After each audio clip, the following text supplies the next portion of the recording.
Cops are trusted to uphold the law, but what happens when they break it? Here are 4 times when cops reacted to their life sentences.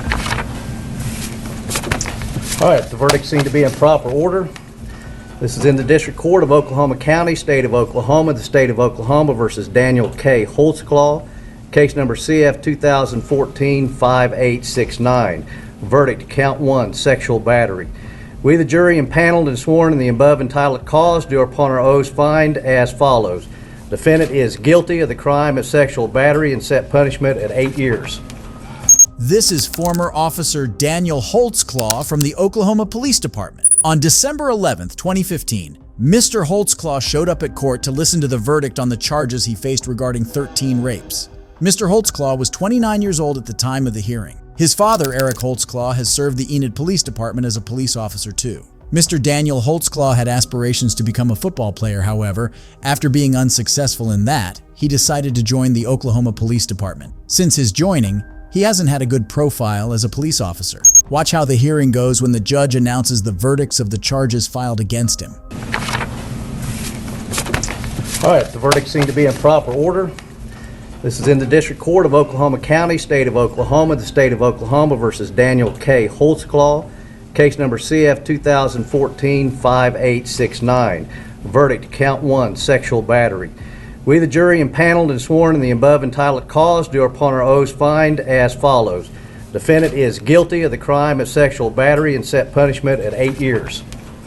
Count 2, procuring lewd exhibition. Not guilty of the crime of procuring lewd exhibition. Count 3, burglary in the first degree. Defendant is not guilty of the crime of burglary in the first degree, nor lesser included. Count 4, procuring lewd exhibition. Defendant is guilty of the crime of procuring lewd exhibition, and punishment is set at 5 years. Count 5, procuring lewd exhibition. Defendant is guilty of the crime of procuring lewd exhibition, and punishment is set at 5 years. Count 6, defendant is not guilty of the crime of stalking. Count 7, defendant is not guilty of the crime of sexual battery. Count 8, defendant is guilty of the crime of forcible oral sodomy, and punishment is set at 20 years. Count 9, rape in the first degree. Defendant is not guilty of the crime of rape in the first degree. Count 10, forcible oral sodomy. Defendant is guilty of the crime of forcible oral sodomy, and punishment is set at 16 years. Count 11, rape in the first degree. Defendant is guilty of the crime of rape in the first degree, and punishment is set at 30 years. Count 12, forcible oral sodomy. Defendant is not guilty of the crime of forcible oral sodomy.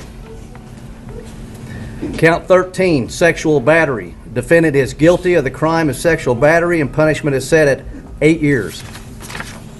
Count 14, sexual battery. Defendant is guilty of the crime of sexual battery, and punishment is set at 8 years. Count 15, procuring lewd exhibition. Defendant is guilty of the crime of procuring lewd exhibition, and punishment is set at 5 years. Count 16, forcible oral sodomy. Defendant is guilty of the crime of forcible oral sodomy, and punishment is set at 16 years. Count 17, forcible oral sodomy. Defendant is not guilty of the crime of forcible oral sodomy. Count 18, procuring lewd exhibition. Defendant is not guilty of the crime of procuring lewd exhibition. Count 19, procuring lewd exhibition. Defendant is not guilty of the crime of procuring lewd exhibition. Count 20, rape in the first degree. Defendant is not guilty of the crime of rape in the first degree. Count 21, sexual battery. Defendant is not guilty of the crime of sexual battery. Count 22, sexual battery. Defendant is not guilty of the crime of sexual battery. Count 23, sexual battery. Defendant is not guilty of the crime of sexual battery. Count 24, forcible oral sodomy. Defendant is not guilty of the crime of forcible oral sodomy. Count 25, rape in the second degree by instrumentation. Defendant is not guilty of the crime of rape in the second degree. Count 26, indecent exposure. Defendant is not guilty of the crime of indecent exposure. Count 27, forcible oral sodomy. Defendant is guilty of the crime of forcible oral sodomy, and punishment is set at 16 years. Count 28, rape in the first degree. Defendant is guilty of the crime of rape in the first degree, and punishment is set at 30 years. Count 29, rape in the first degree. Defendant is guilty of the crime of rape in the first degree, and punishment is set at 30 years. Count 30, sexual battery. Defendant is guilty of the crime of sexual battery, and punishment is set at 8 years. Count 31, rape in the second degree by instrumentation. Defendant is guilty of the crime of rape in the second degree, and punishment is set at 12 years. Count 32, rape in the first degree. Defendant is guilty of the crime of rape in the first degree, and punishment is set at 30 years. Count 33, sexual battery. Defendant is guilty of the crime of sexual battery, and punishment is set at 8 years. Count 34, sexual battery. Defendant is guilty of the crime of sexual battery, and punishment is set at 8 years.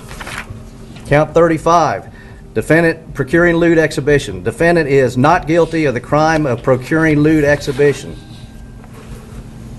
Count 36, procuring lewd exhibition. Defendant is not guilty of the crime of procuring lewd exhibition. Let me ask the jury, is this your verdict, so say you all? Yes. All right. Counsel, would you like to examine the verdict forms? Not to say no. No, Your Honor. All right. Mr. Holtzclaw, if you and your attorneys just come forward.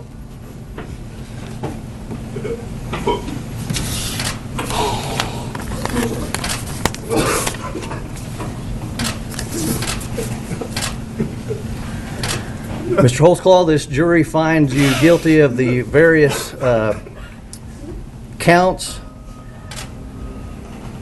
You will be remanded to the custody of the Oklahoma County Sheriff for formal sentencing set January 21st, 2016 at 10 o'clock a.m. Your Honor, I'd ask to hold the jury. All right, if you have a seat.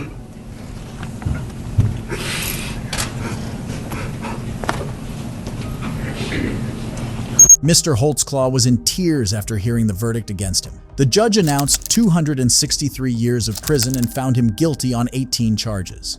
The verdict of this was announced after a year and a half. Mr. Holtzclaw, during his time as an officer, used to run unnecessary background checks on female citizens with outstanding warrants or criminal records and used to prey on them as his victims. He was also found guilty of assaulting numerous women, usually belonging to low-income class. The victims' lawyers and attorneys were satisfied with the verdict and desired such a sentence for him that would keep him in jail for life. If you think this was the only idiot cop who reacted to their life sentence, wait until you watch this next case. I'm still troubled by the fact that you did not address Mr. Hurd. I can address it. No, that's all right, Your Honor. No, it's not all right. I don't need to. You do need it. Range. You say you can't move on. I'm telling you, you need to move on.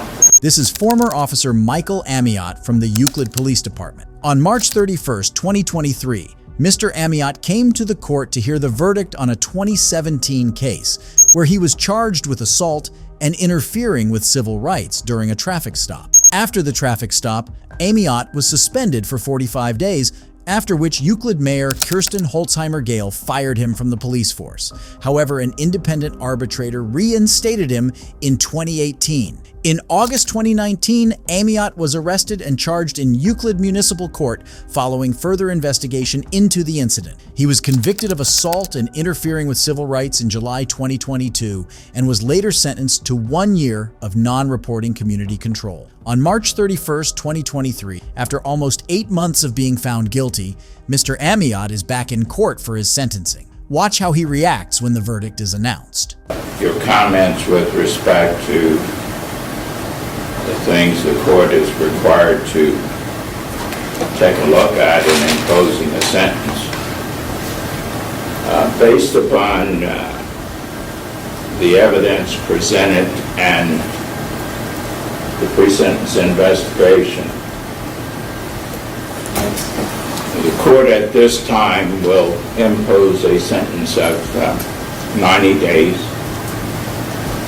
require you to pay a fine of $1,000, and will require you to pay the court costs. In addition, the court will suspend the sentence of 90 days, place you on non-reporting community control for a period of 1 year. If you violate during that 1 year, then the court will retain the ability to impose the sentence. Anything on behalf of the state? No, Your Honor. On behalf of Ms. Dandia? Just what count is this court electing the sentence? What count?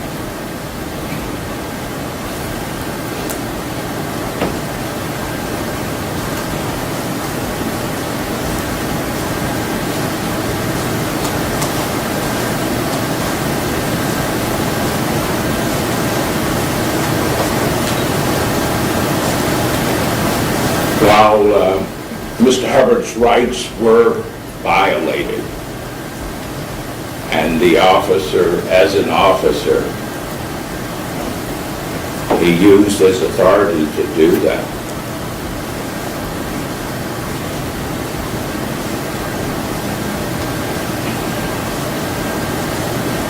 However, given the length of time involved here, the court will use the assault as opposed to the violation of civil rights. Not saying they weren't violated, I understand. but given the length of time, the court will use the assault charge.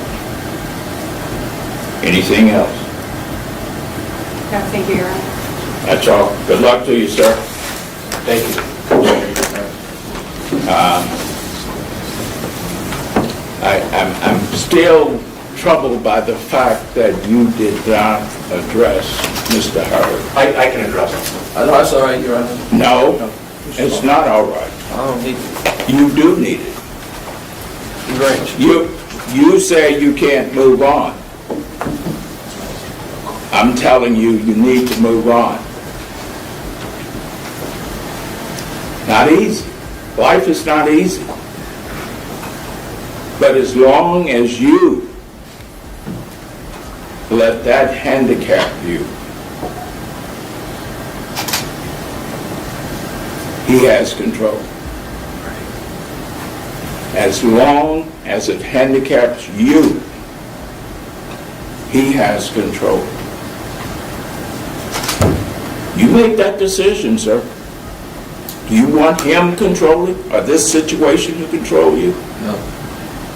You need to think about that. That's all.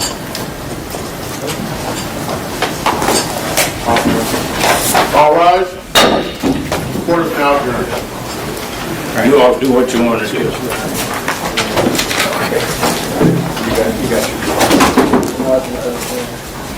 The judge placed Amiot on 1 year of non-reporting community control with a $1,000 fine. This decision came after the judge initially announced a 90-day sentence, which was then suspended. The judge also specified that the punishment applied only to the assault charge. If you think this is the maximum an idiot cop can react to their life sentence, then you probably aren't aware of this next case. Well, it's very difficult because I can't go into a lot of the evidence because obviously that would require, that's not part of what an urgent interview is, okay? This interview is just about trying to find her. Because Sure. she's been missing for a while now. I'm sat in handcuffs and asking me what I know her. So you must have something to say that I know her. Well, as I said, you've been arrested on suspicion of kidnap. And we believe that you've been involved in her disappearance and taking her away from her family. This is former Officer Wayne Couzens from the Metropolitan Police Department. On March 9, 2021, the police approached Mr. Couzens to investigate the case of a lady who went missing named Sarah Everard. On March 3, 2021, Miss Everard was walking home from her friend's house in London, England. However, she did not know that she was being followed by a white vehicle. That same white vehicle was hired by Mr. Couzens from a dealership in Dover, Kent. Mr. Cousin approached Miss Everard and allegedly arrested her for breaching COVID-19 protocols. She was taken to the white car he had hired and he drove toward Kent. Watch what the police find out when they interrogate the matter. So we're here to talk to you about Sarah. I'm going to show you a picture. Do you know Sarah? I don't know. Okay. Sarah went missing. I'll show you some pictures of her on the day. Okay. Sarah went missing on Wednesday, and her parents obviously and her family are really worried about her now. The inquiry that's been conducted so far has led us to come and speak to you about it and to see what you know about Sarah. Okay. So, would you like to? Do you know where Sarah is? No. Right. Okay. Do you know anything about what happened to her? I know that she went missing up in London somewhere. About a week ago or so. Just from what I got on the news. Okay. Have you ever personally met her? No, not personally, man. Have you had any interactions with her at all? No, why would I have personal interactions with her? Well, it's very difficult because I can't go into a lot of the evidence because obviously that would require, that's not part of what an urgent interview is, okay? This interview is just about trying to find her. Because Sure. she's been missing for a while now. I'm sat in handcuffs and asking me what I know her. So you must have something to say that I know her.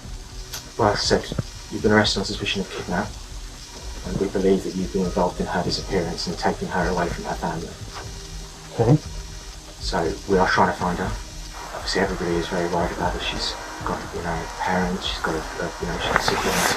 She's got a boyfriend. There's a lot of people that care about her. Sure. If you've seen her on the news, the number of people that are reaching out about her, Sure.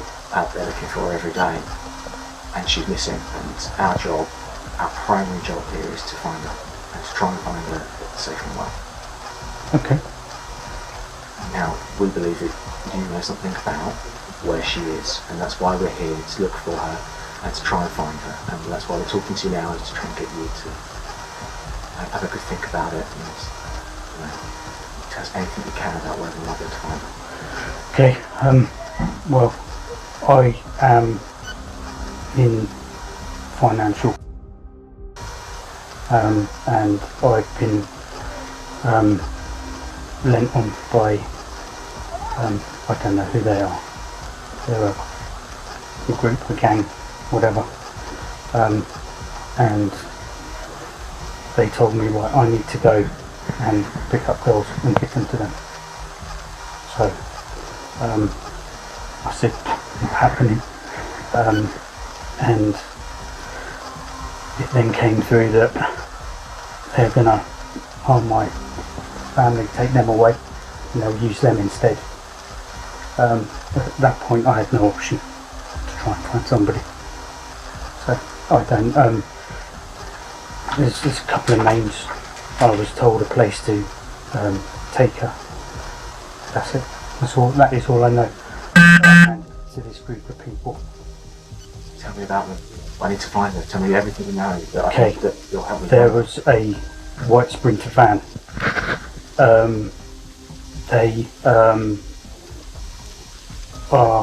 it was between sort of Lenham, Maidstone area that I dropped her off. I still don't know. I don't know. They just I just parked my car up, and then the van come up behind me, flashed me. They all jumped out, and then they took this girl.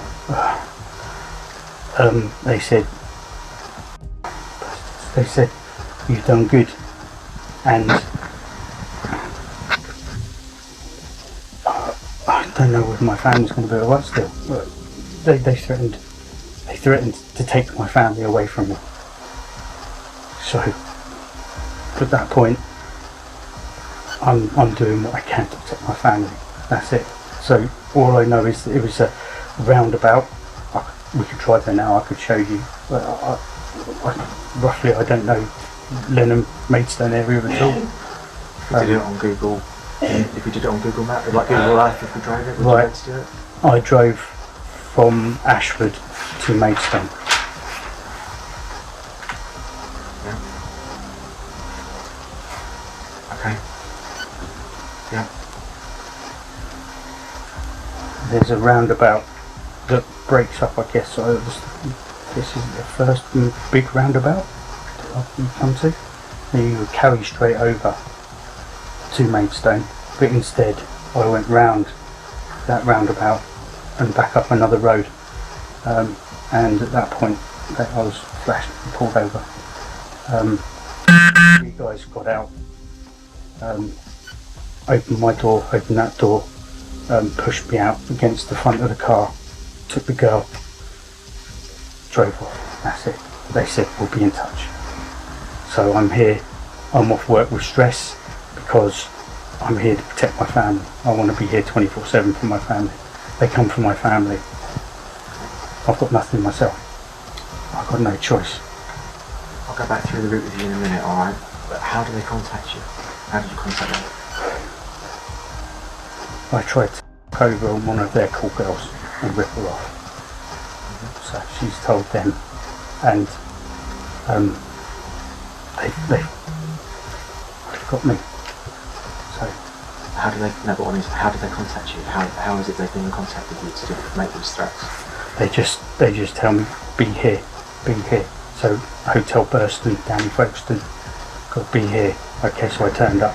But I've got no mobile number, and they have got my mobile number. They haven't. They're obviously outside watching, following. I just, honestly, How are they telling you to be there? How is it they're giving you those directions? yeah, they'll come outside. So they'll be outside here, Yeah. and then they'll say, right, you're going to be in Folkestone at this time, or you're going to be in Ashford at this time.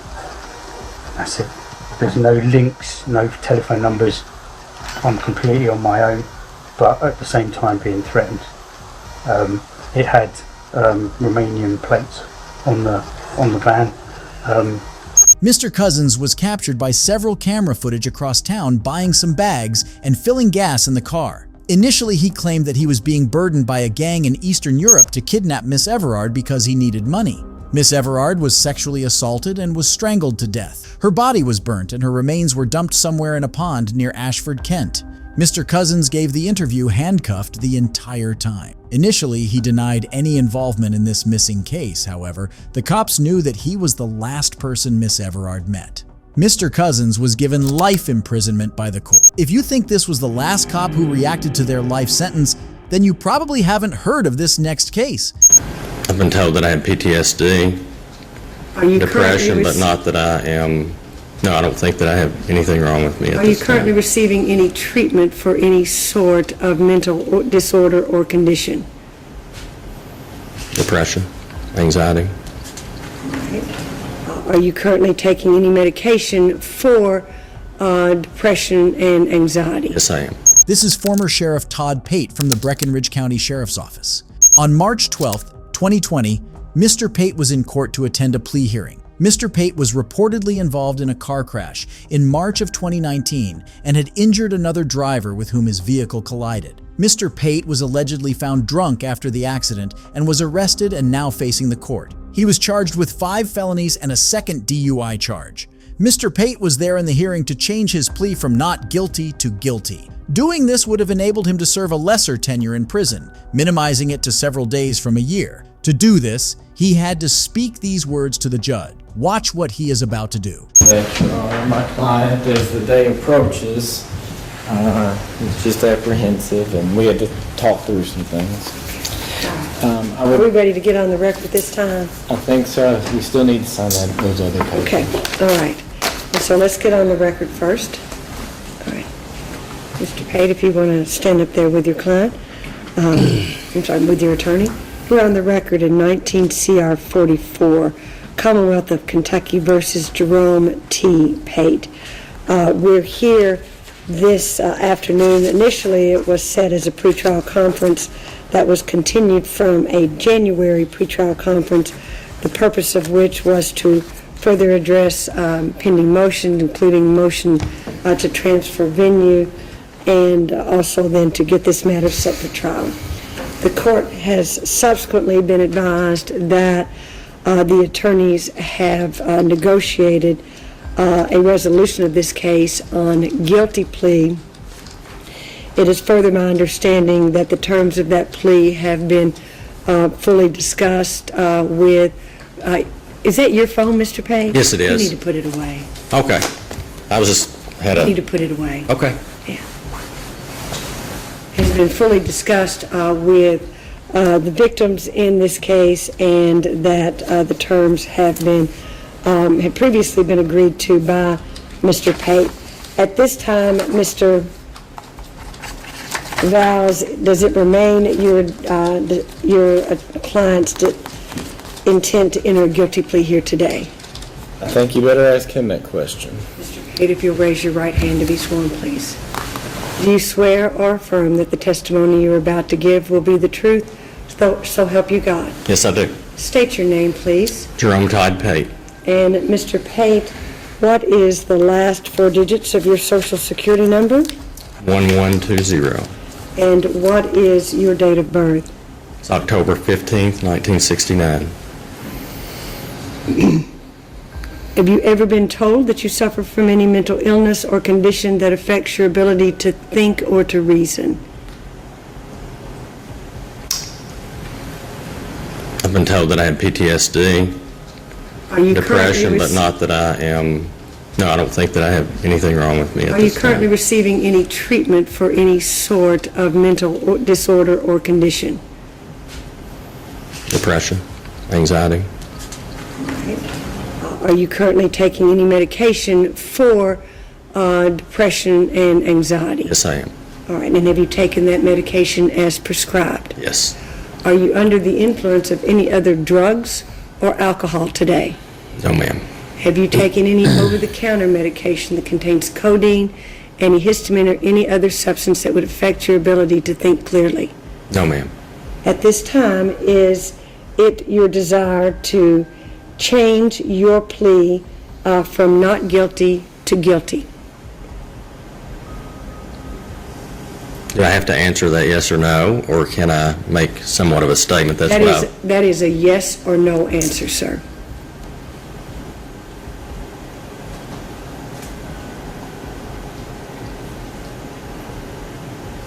Will I have the opportunity to say anything further? If it is your intention to change your plea from not guilty to guilty, then I will take your plea, and certainly you'll have an opportunity to make any statement that you want to make. But if it is not your intent to enter a guilty plea at this time, then I'm going to set your case for jury trial, and you're going to stop wasting my time and everybody else's time this afternoon. Ma'am, I'm not trying to waste your time. Then is it your intention to enter a guilty plea at this time or not, sir? No. Why am I wasting your time, Mr. ma'am? Chambers, what is the Commonwealth's position at this time, sir? Your Honor, we would move to revoke the defendant's bond at this time. We took part in a lengthy mediation. We agreed to continue this case 2 months to enter this plea today. I think we inconvenienced the entire court system by canceling a pretrial date and continuing this matter for 2 months for him to resign from office. So we moved to revoke his bond at this time. Mr. Vowles, would you like some additional opportunity to meet with your client this afternoon before we proceed at this time? You know, it's difficult for me to enter a guilty plea for a lot of reasons, and I don't want this court to think that I am trying to minimize, take away from, or deflect any responsibility that I had in this situation that occurred. I do absolutely feel like that because of my bad decisions, that this whole case took a turn that it wouldn't have taken had it not been the Breckinridge County Sheriff. It's difficult for me to plead guilty to felony charges where a prosecutor indicts me and immediately after getting an indictment recuses himself and basically testifies at the grand jury to facts that were not at all. And again, If I hadn't done what I did and drank and drove on March the 8th, I would not be sitting here, nor would anybody else. But I absolutely think I was indicted. That prosecutor said, got my indictment, I will jump out. Then I made an offer based on those indictments on a Monday. We sent an email back to Mr. Chambers' office to not accept, and 2 days later I'm indicted for assault first, one that if you're found guilty you spend 85% of.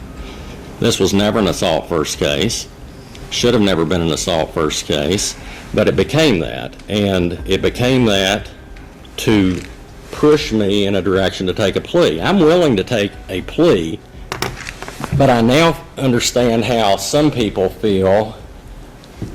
I've defended the court system many, many times, and still do, but I feel like I'm being very much bullied into doing something that's not right. Now, the gamble is big. Mr. Chambers wants to go to trial and say, now let me tell you this, that, and the other, then I'm risking leaving my family, which I did that March 8th when I drank and drove. Thank God I didn't kill anybody. But I want this court to know, I want the people to know, and I want the public to know that Todd Pate holds himself responsible for everything that he did. But it's hard for me to lay down and plead to felony charges that don't apply. The judge conducts a recess after she realizes that Mr. Pate might want to consult his lawyer. However, watch what he still does. So I think we are back, Mr. Pate, and probably should have stayed in the place where we started. Again, I wanted to give you an opportunity to have further discussions with your attorney. But I think I'm sorry, ma'am, for doing you don't this. have. I'm sorry for. What I need to, I think we're back to where we were before. Is it your intention today to enter this guilty plea? And I think we're at a yes or no place at that point. Can I say one more thing? I think everybody in this room wants this over with. And if I could address Blake, I hope you learn from this case I'm not mad at you. I'm not in any way upset with you. Mr. Pate, not that it we matters. have reached that point now. Okay. This is either a yes or no. Are you going to enter your plea or not?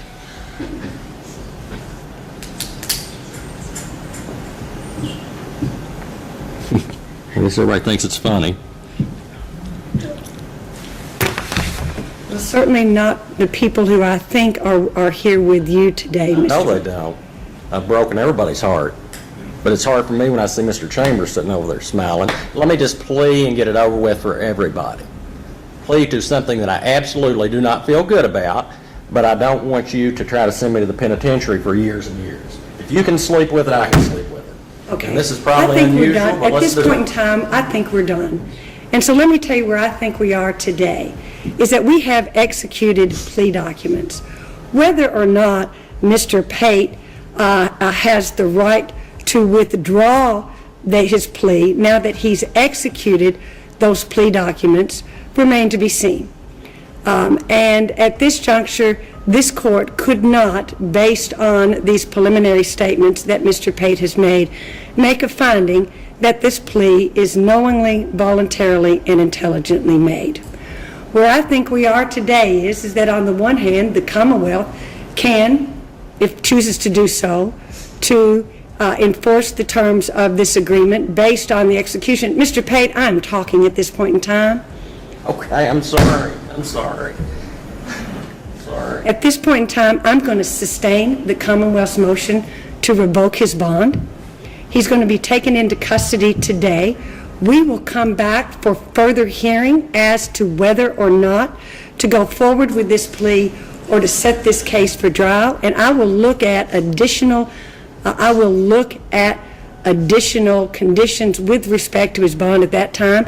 He's going to be held without bond based on, at least at this juncture, there having been an executed plea where he was to serve 75 days with credit served. Mr. Pate declared himself guilty and accepted the sentence he had to face.